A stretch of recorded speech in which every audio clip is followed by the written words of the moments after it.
Hope you guys can hear me. Dogs barking in the back. But I just thought I would come on really fast to let you guys know what I'm doing really quick, because this is a great, use of natural resources. So I use peat moss this time because it was on sale. I'm telling you, I got what was on sale and it was organic, so why not? Anyway, I use peat moss. I got my right there, as you can see, that's under the perlite. I have Dr. Earth. I got the 12-pound bag. The 12-pound bag is expensive, but I got the 12-pound bag.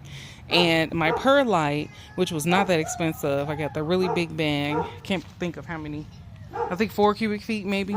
But I have that. And I got my tarp down. And it's supposed to rain today.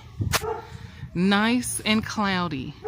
I hope it does. Even if it doesn't, it's supposed to rain this weekend or this week, one of these days. And I'm going to leave this so I can use natural resources. The rain will wet this for me, and I don't have to use my water and raise my water bill.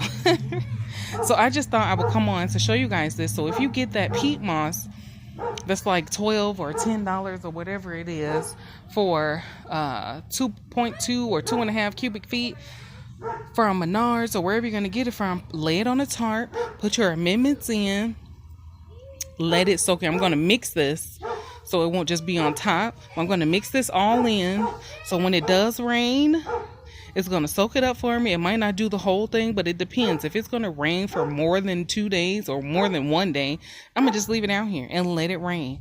Let it soak in all that water, and whatever doesn't get watered, then I'll use my rain bucket. And if that's not enough, then I'll put some water in the spring.